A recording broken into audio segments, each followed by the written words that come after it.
Yes. Don't look at the camera, look at me. So, we are in Lenox, Massachusetts. Yes. October 22nd, 2018. And we're with Martin. Silver. S-I-L-V-E-R. Martin Silver. And we are going to be talking about your participation in Aliyah Bet in the years of 47, 48, right? Yes. And before we get into that, I would like for you to introduce yourself to me, and I'd like to know when and where you were born, and what kind of, and about your family, about your parents, what kind of background you were brought up in. I was born in 1927 in the Bronx, New York. I was brought up in Brooklyn. I have one older brother. We had a very pedestrian, regular, ordinary, middle-class Jewish life in Brooklyn, except for one big difference. My parents were divorced when I was very young, so my mother was both a father and a mother and a wage earner as well, and I never felt any difficulty in growing up in that way. My mother came from an Orthodox family who lived in the Bronx, and most weekends we spent with them. So I had a lot of Orthodox background from my grandparents as a child growing up. And I myself, as a young teenager, was secular and have been secular, but proud Jewish all my life. I went to Brooklyn Technical High School. Mm-hmm. Where did you live in Brooklyn? I lived in a neighborhood called Crown Heights on a main thoroughfare called Eastern Parkway. And what it's famous for is the Chabad World Headquarters is on Eastern Parkway. And I lived across the street about 3 blocks down and had no connection or affiliation with Chabad growing up. Are your parents immigrants? Were they immigrants? Were they born in the old country? My father was born in the United States. My mother was born in Grodno, which was sometimes Lithuania, sometimes Poland. Very near to the big city of that area was Vilna. And she came to the United States when she was about 16. With her family? Her father had come earlier and made the money to send for his wife, and at that time they had 4 children. My mother was the oldest, and then they had 3 more children in the United States. So my mother was one of 7, and she was the oldest, and her first language was Yiddish. But by time I was young enough to talk and be a child, and to my mother, she only spoke to us English and without an accent. Amazing. And she had a career at Macy's department store. In Manhattan? In Manhattan. Wow. As a sales lady. Wow. So your mother raised you and your brother basically on her own? Yes. She was a strong, loving woman. Was she religious? No. No, because she didn't impose it on you guys. But in my mother and for her generation, not being religious meant she rode or on a car or a subway on Shabbat.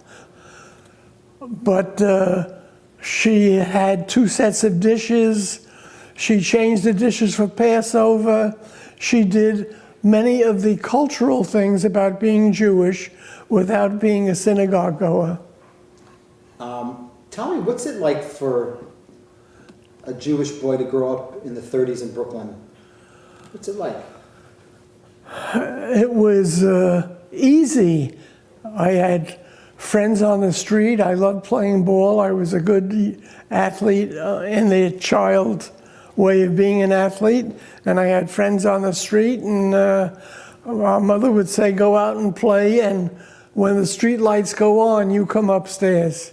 Classic. And Most of the children I played with in the street were other Jewish boys, but there were here and there a odd non-Jewish kid our age who played ball with us and everything else who lived in the neighborhood. No problem with anti-Semitism? None whatsoever. Didn't exist? Well, it may exist. In your world, it didn't exist? Yes, it may exist for others, but Sure. it didn't exist for me. And I think, as an adult who's lived through a lot in my life, that anti-Semitism in the United States is over-exaggerated. There is much less than gets headlines. And that's what I think. You go to public school?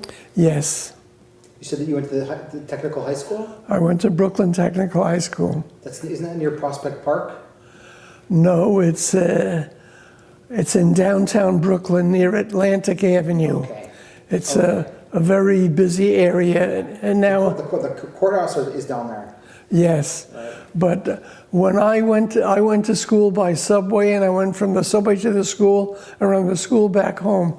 I did not explore the neighborhood of Brooklyn Tech, but I was very happy to go there because it was a tough school with classes in chemistry and physics, and also there was mechanical classes like a trade school where I learned to operate a lathe and a milling machine and build things.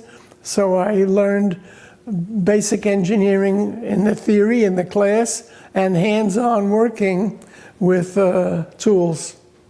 So I liked that education very much. And you started there at what age, like 14 or 13?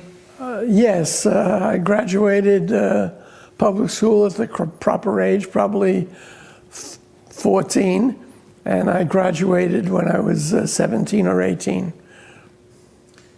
Probably 17. Probably 17.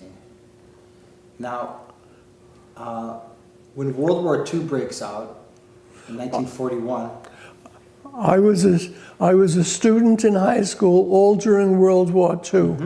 I graduated high school January 1946. World War II was over. Done with. And that same January, from Brooklyn Technical High School, I became a cadet midshipman at the New York State Maritime Academy. That's an academic and physical training to be an officer in the United States Navy and be a licensed officer from the Coast Guard in the American Merchant Marine. so that was your direction after high school? Yes. Why? Just out of curiosity, why the Navy? I had a spirit of adventure. I had read books like Moby Dick, and I liked the idea of going to sea and seeing the world. And the way to do it was to go to a maritime academy and get the training for it. How long is that course for? Well, now it's a 4-year degree granting school, part of SUNY, the New York State Association of Higher Education. But when I went there, it was 2.5 years. 2.5 years. So you go immediately from high school? Directly into the academy. Wow. And where's the academy located? In Throgs Neck, the Bronx, New York. Oh, so you're... Under the Throgs Neck Bridge. Okay, so you're living at home and you're going to... No, once you go to that school, you live at the school. So it's like dormitories. Dormitories. Now, there, do you deal with any anti-Semitism there? Yes, but very little. Okay, can you give me an example? Yes, a classmate when I was what was called a mug. A mug was a name like used at West Point or Annapolis for when you're initially come into the academy as a cadet. You're lower than dirt.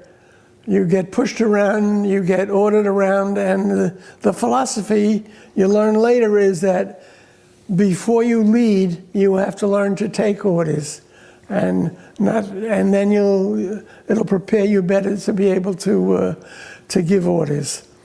And the incident of anti-Semitism in my class, there was I forget his name, it's not important, from upstate New York who probably had no connection or personal relationship with Jews. And it's, going back more than 70 years, I don't remember exactly where it was, but he called me a dirty Jew.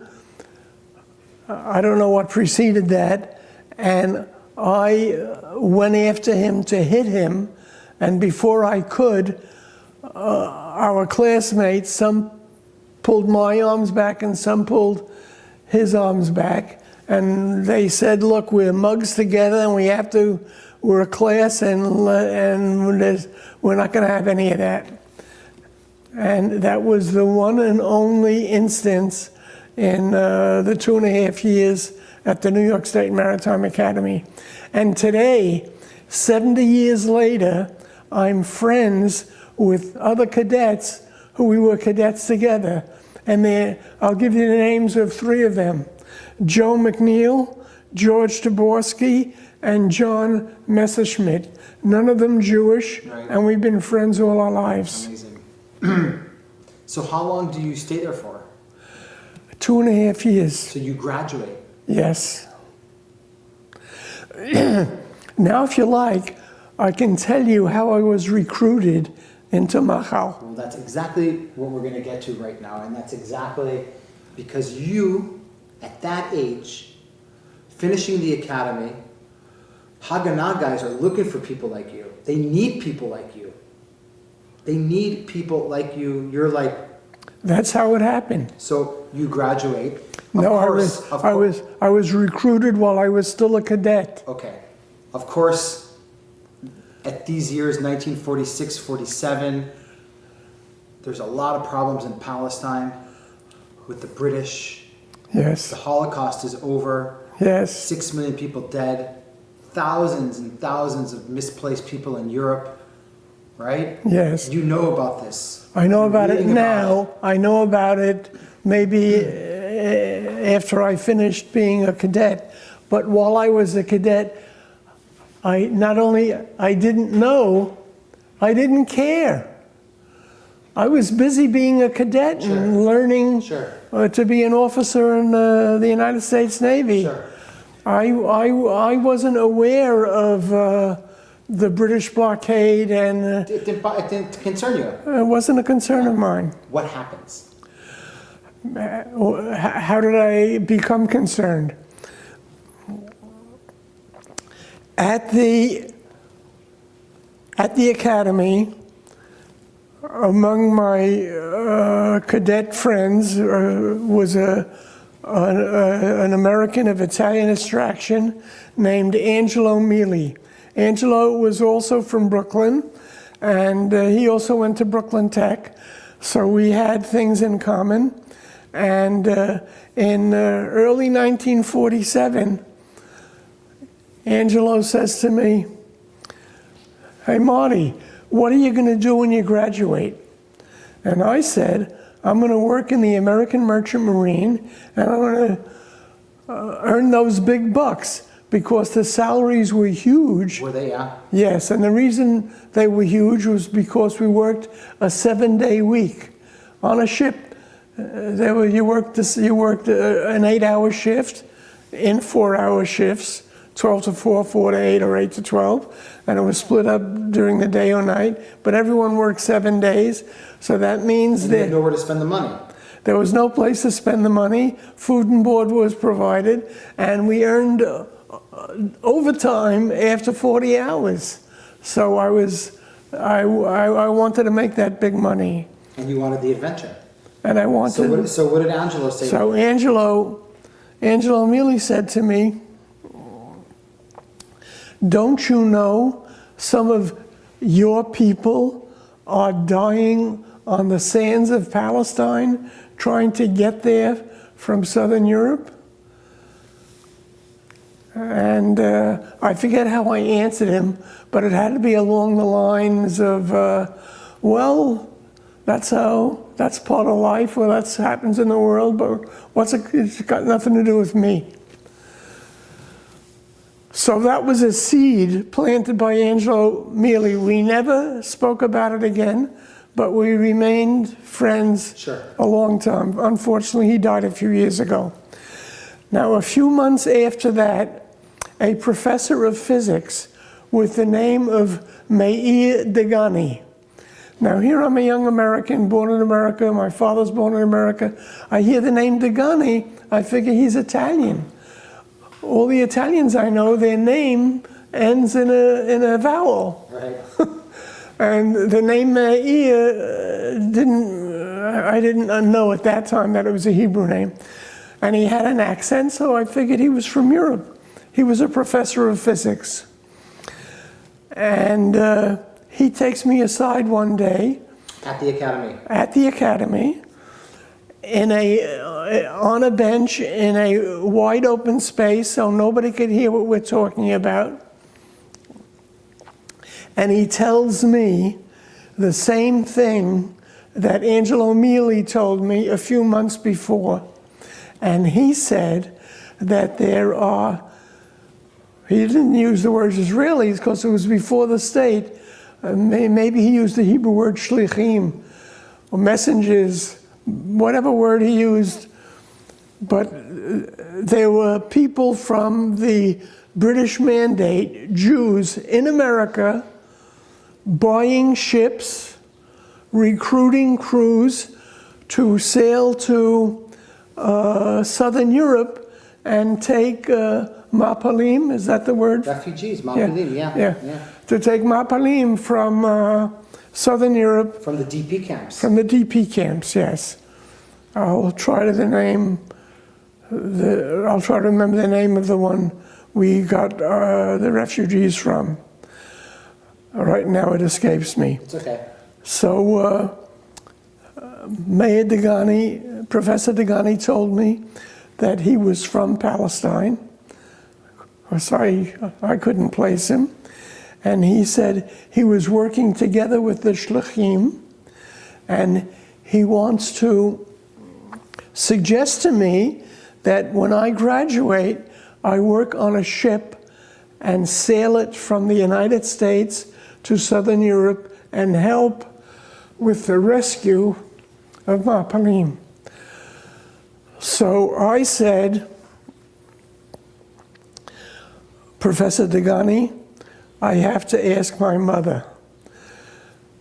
Now, it might sound funny now, but you have to understand this was a 18-year-old Jewish mother's boy from Brooklyn, and I wasn't going to do anything that different without my mother knowing about it.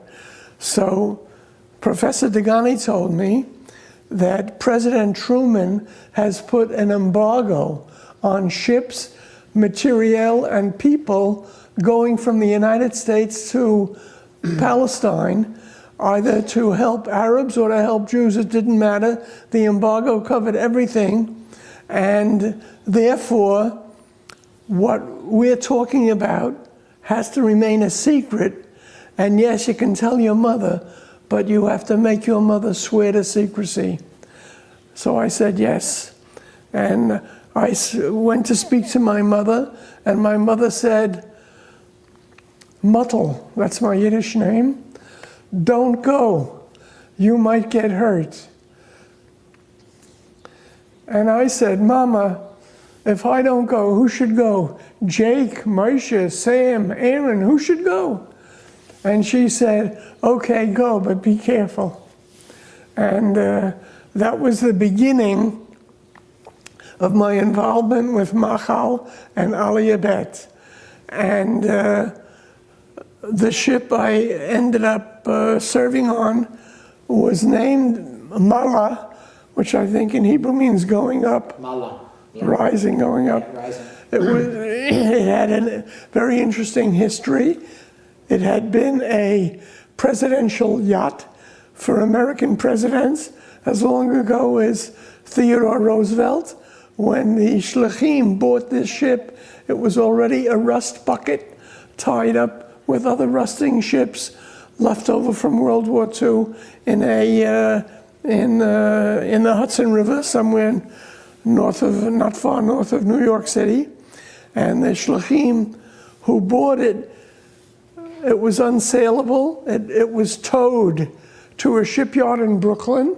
And while still a cadet, on weekends, I went to the shipyard in Brooklyn and worked on the Mala to try to make it seaworthy. And I don't remember when I was interviewed, probably early on, before I ever went to the ship, by Land and Labor and other people who... Did you go to their office on 14th Street? I don't remember where it was? I don't remember. I thought there was a Hotel 14. Yeah. Teddy Kollek was there, and he was operating out of there. Yes. Yes. A lot of stuff was going on. Yes, but I had no contact with Teddy Kollek. I heard later that he was there, and the lady Golda Meir was there too. She was one of the shlichot, however you would say it. Yeah, she was fundraising for money. Yes, well, she was. Now, when you graduate the academy, you already know that you're going to Palestine.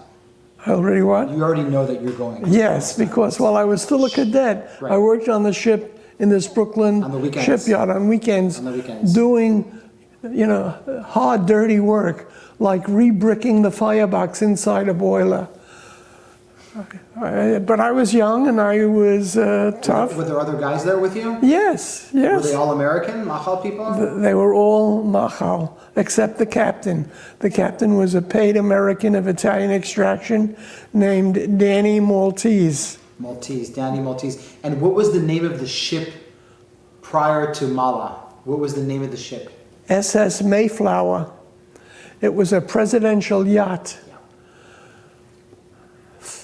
President Theodore Roosevelt, it was his yacht, and other presidents after that. Now, the shipyard in Brooklyn, we're talking about probably 1948 already, right? Yes, early 48. Early 48. But I started working weekends in 47. Right. And in early 48, when I graduated, I worked there full time, and it sailed pretty quick. Now, it got ready. We made it ready for sailing. Sure. By fixing the boilers and the engines. What is your job? What is your position on the boat? Third engineer. Third engineer. Yeah, that makes me. I'm an officer. Yeah. In the merchant marine, there's a chief, a first, a second, and a third. The first, second, and third stand watches. That divides the watches during a 24-hour period. The chief did not stand watches, but he would come down and see that you're doing your job okay. And at that time, at the shipyard in Brooklyn, like you said, there's an embargo. Everything is hush-hush. Yes. There's a lot of FBI agents walking around there. Did you guys get into was there any problems with the FBI or? I never did. Okay. What happened to other people, I don't know. Yeah, no, I'm talking, of course, about you. The ship in this shipyard flew a flag from Honduras. Of course. Panama, Honduras, one of those countries. And the manifest, when we left, you have to have a manifest to show what you're carrying, was false. I don't know what was in it, but it wasn't the truth, because we also brought on that ship guns and ammunition. Okay. In slicks. Yeah, small bags. With oil, they're all greased up and everything, and weapons. Yeah, I really didn't see them. I was given. You just pack them in a seaman's bag. The Machal had an office in downtown Manhattan. Mm-hmm. And before going to the ship, I would stop at the office, and they would give me a bag. The bag was closed, not to be opened. It was a seaman's bag, meaning heavy canvas, and I carried it like a seaman would carry his bag. One time, or you did it a few times? A few times. And part of our job, as I told you before, we were rebuilding the boilers that existed. Downstairs. In the merchant we don't say downstairs. Sorry. We say down below. Down below. Sorry about that. And the mechalniks there bought 2 more boilers, and these boilers were cargo stored on the deck of the Mala, and they were used for hiding the guns. When the guns and ammunition came, the boilers on the deck were opened, and the guns were shoved in, and they were closed. So when we were inspected, no inspector opens a boiler that's carried as cargo. Are you inspected before you guys set voyage? Yes. By who? By the U.S. Coast Guard? Yes. Yeah. A little bit of a nervous time? Not for me. And I was a 3rd engineer. I did my job. Sure. I didn't have any relations with outside officials. Right. And I was the youngest officer on the ship. You're the youngest one? Yes. Most of the others were World War II veterans. Okay. So they were in their middle 20s, and I was 19 probably when I first worked on the Mala. Does your brother know that you're doing this? Your brother? Yes. He was younger. He was older. Oh, he's older. Yes, my brother was only 15 months older, and we were very close. And I told him what I'm going to be doing, and I told him it's a secret, and he was good, like my mother, at keeping secrets. Now, when does the what's the name of the ship again? Mala. No, the English name. The English name? Mayflower. Mayflower. When does the Mayflower leave New York Harbor?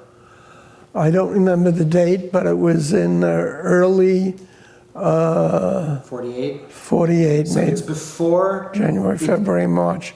Maybe March or April. So it's before Ben Gurion declares the state? Yes. It's before? We leave before. And we're trained, even though we never had to do it, we're trained. Of course, there were Israelis on the ship. Haganah members. Haganah people on the ship. And we were trained how to overcome British boarding. But by the time we left Southern Europe, it was after May 15th, and the English were out, and we went straight to Haifa. We'll get to that in a So second. So when you leave New York, so who's on the boat? On the boat is about how many crew members? 20, 30? About 30. About 30. Between deck and engine. Yeah, everybody together. And the boat's quite empty. The boat is quite empty. Which is not easy to cross an ocean on an empty boat because it's very... Right? Well, you can take water on board. Right. So that was not a problem. That was not a problem. But we did take a group of kibbutzniks, Green Hay from Hashomer Hatzair, and they established a kibbutz called Kibbutz Sasa. You may know it in the north. Absolutely. Absolutely. We're going to just stop for a second. Hold on. Will this disturb you if I do laundry? If you just keep the door closed, it should be fine. Are you sure I can come back later? No, you can do your laundry, just close the door. Okay. Thank you. Thank you. And when you leave, you can go out the other door. Okay. Nice lady. So a group of Hashomer Hatzair, Yes. Americans. Americans. They're in a Garim going to A Kibbutz Sasa. Garim, yes. Okay, so they're like... They were on a Hafshara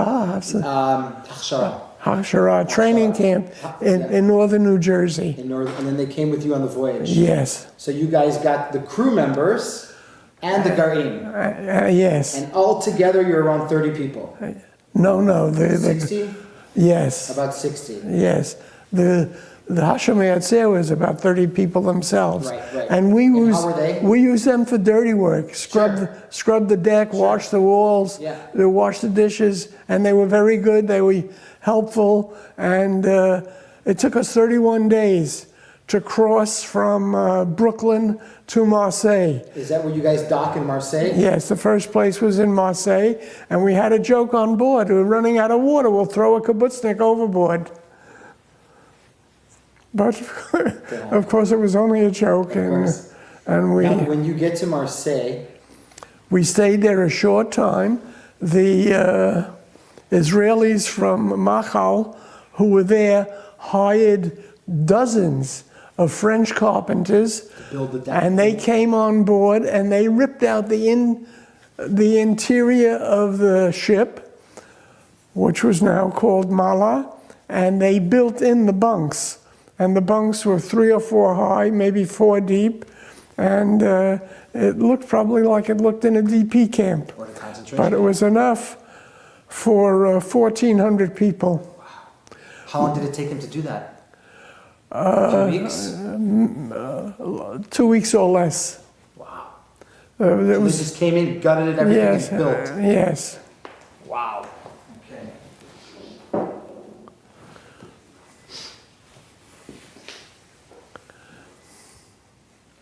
Now, while the French carpenters are working, Yes. are you guys are on the ship though? You guys don't leave the ship. Maybe the kibbutzniks leave or something. Yeah. We all continued to live on the ship.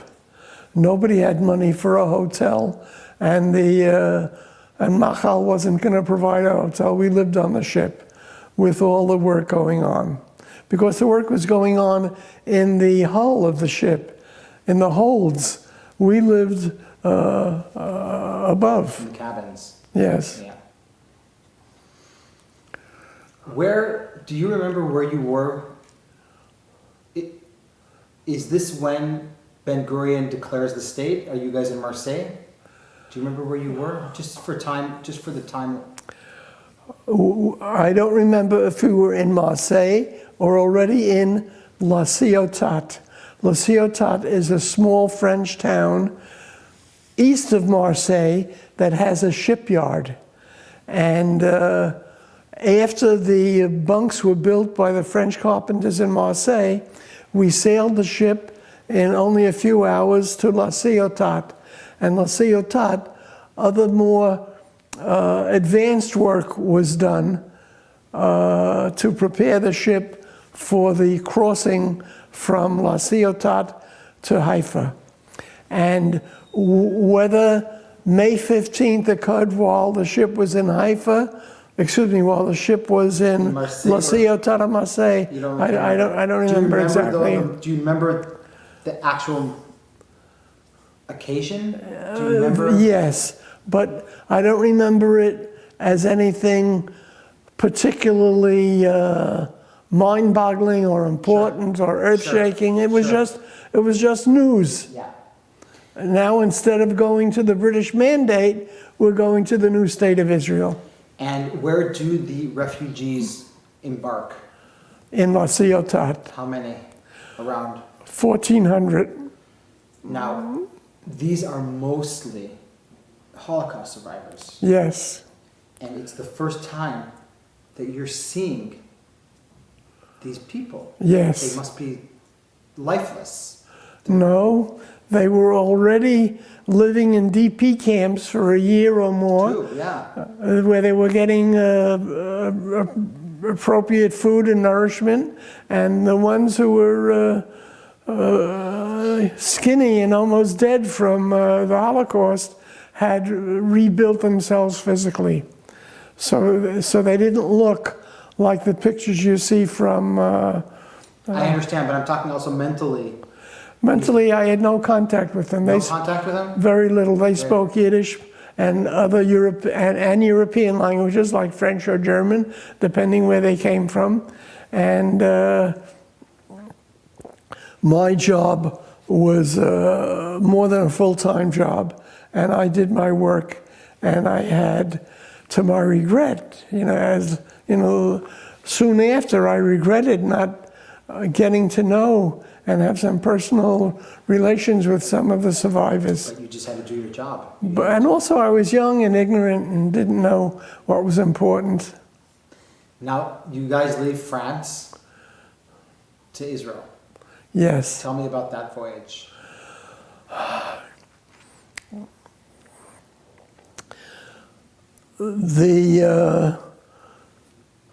The crowding was very severe. All the young people slept on deck. They didn't sleep in the holes down below. They just brought a blanket and slept on deck. For food, they were given coffee and bread. The bread was baked daily on the mala, and they had no fruits, vegetables, or meat, or they didn't have meals. They had bread and coffee, and for the 8 or 9 days it took to cross, it was adequate. We on the crew ate properly. You have to. Because we were working hard, Right. and we had regular. You need your daily calories to function. We had regular meals, and there was shlichim who went around among the refugees, and they had singing on deck, and they talked about Israel and planning what to do when they got to Israel and things like that. So there was a very positive attitude on the ship. When the ship was entering the harbor of Haifa, an Egyptian warplane came overhead because the War of Independence was, and dropped a couple of bombs that went into the water. And so we didn't hear any explosions or feel anything. And that's all we ever saw of there being a war. And the arrival on the dock at Haifa was a very warm and well-organized one. There were representatives of all sorts of areas of Israeli life, from kibbutzim, from the army, and as the refugees were taken ashore, there was a building for delousing them, for removing their clothes and cleaning their bodies. And the young men went straight into the army. Straight. Yeah. What about you? What did you do? I had distant relatives in Haifa, and I stayed with them, and I worked on the mala and sailed it back to France to make a second trip. So, and I mean, I'll tell you this because it really happened, even though I don't like to tell you it, because it shows me in a light like I'm trying to be something I'm not. When we came ashore in Haifa, I told one of the officers from the Israeli army who was working with the young, meaning from 17 to 30 or whatever, young men, taking them right there into the army. And I said to him, I want to join the army. And I went up to him on the dock and said, I want to join the army. And he said, are you one of the refugees? And I said, no, I'm part of the crew. And he said, what's your job as on the crew? I told him I'm the third engineer. And he said, anyone can carry a gun. Very few can be a third engineer. Go back on the ship. That's where you were needed. So we did sail back to Marseille. and take a second load of another 1,400, also out of La Ciotat. So you did 2 trips altogether. 2 trips in the summer of 1948. So how long did you stay in Israel for in between? Just a few weeks, maybe? By the end of 1948, I was back in the United You States. were back in the United States. What was your impression of when you were in Israel in those first few months of the establishment of the state? What was your impression? What can you tell me? I was too young and stupid to really have an impression. I mean, I was with distant relatives. I saw people on the street. Stores were open. Yeah. And I didn't see it any differently as I would see any other place. I was aware there was rationing because the people I was living with, they took details from me to get a ration card for me, for sure. so they wouldn't have to use their rations for Sure, me. yeah, everything was rationed. And that lasted for a very long time, by the way. Yes. Over a decade, that were those rations. so, but as far as what was going on in Israel politically or economically, No idea. no idea. Okay. Okay. And you go back to the States Before the end of 1948, before the end of 1948, maybe at the end. at the end of 48. Yes, that was an interesting story. I left the United States without a passport. It's exactly what I was going to ask you about that, yeah. And I had my merchant marine license. And I went to the American consulate in Marseille. And I said, I want to go back to the United States. I'm born an American, and I'm through with what I'm doing here, and I don't have a passport. And he said, I know exactly what you were doing. I don't have to know your name to know what you were doing, because you're not the only one who's come here with that request. And he said, next time you leave the United States, leave a passport. I'm going to give you a travel document that's not a passport. It's good for only one thing. Return to the United States, and it's good for 30 days. Use it and get out of here. And so I went to a travel agent and bought a ticket and flew back to the United States. Flew back. Yes. And when you got back? When I went back, I had a nice reunion with my mother and brother. And then I worked on American ships, earning the big money I told Angela Amelie about 2 or 3 years before. And I did that for 3 years. For 3 years, yeah. Martin, I want to ask you how we're going to summarize our interview right now. We're coming to the end, and I want to ask you, how did this chapter of, it's about a year of your life, with the recruitment and everything, and prepping the boat and doing 2 missions, and how do you feel about what you did?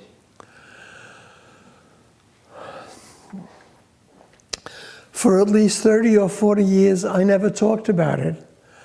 It wasn't important for me to remember or talk about. But as the years went by, I had more and more gratitude to Professor Degani for recruiting me, and happy in myself that I did it. Part of my life, in 1972, I became an Olei Chadash, and went to live in Israel with my wife and 2 children, and the Milchama Babayit lasted 4 years in Israel. I stuck it out with them 4 years. My wife was against going to Israel, and I talked to her about it 5 years before we finally went. And by the time we went, it was 1972. So we were there during the 1973 war in Carmiel. And my wife was a wonderful cook and baker. And she joined a group of other Olim Chadashim, and maybe a few Israeli women too. And they used to bake cakes and go on the route on Carmiel, which was the route through the Galilee. To the Golan Heights, yes. Yeah. So soldiers going back and forth would stop and give them and have a cake. It's a terrible war. Yes, I was working as a marketing engineer in a company called EGMO, the only word I can spell in Hebrew, Aleph Gimel Mem Vav, and Egmo was a manufacturer of stainless steel fittings. And while I was there during the 1973 war, all the men went to the Army or whatever their military area was, Air Force, Navy, whatever. I was the only male left, and then there may have been 30 women working there. And every day I got phone calls in the office from soldiers who were executives at EGMO who would tell me what to tell the women what to do. So the factory kept operating. And it was in Carmiel? Now the factory was in Kiryat Muskin, north of Haifa. Yeah, the Kiryat. In the Kiryat. Kiryat Yam, Kiryat Muskin, Kiryat Bialik, yeah. Yes, so I believe it was Kiryat Muskin. And you guys stayed 4 years in Israel? We stayed 4 years in Israel. My children went to a school. Do you know the reality school in Haifa? Yeah. Yes, it's a high-level school. Sure. My children were there a few months, and the other children on the street where we lived in Haifa called them snobs for going to reality, and they came home and said, we don't want to go to reality, put us in a local school here in our neighborhood. So that was the way of children. My children at that time came to Israel at the age of 10 and 12, which was too late, because they were already 100% Americanized. Sure. I didn't give them any Zionist education. And, but of course, when they came back to the United States, they spoke Hebrew like Israelis, because they went to Israeli schools. All their lessons and notebooks were in Hebrew. Okay.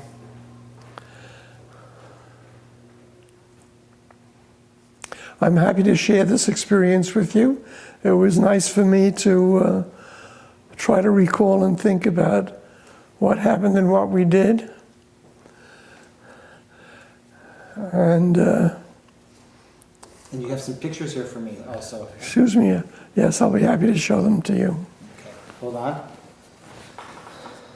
Tada. Toda l'cha.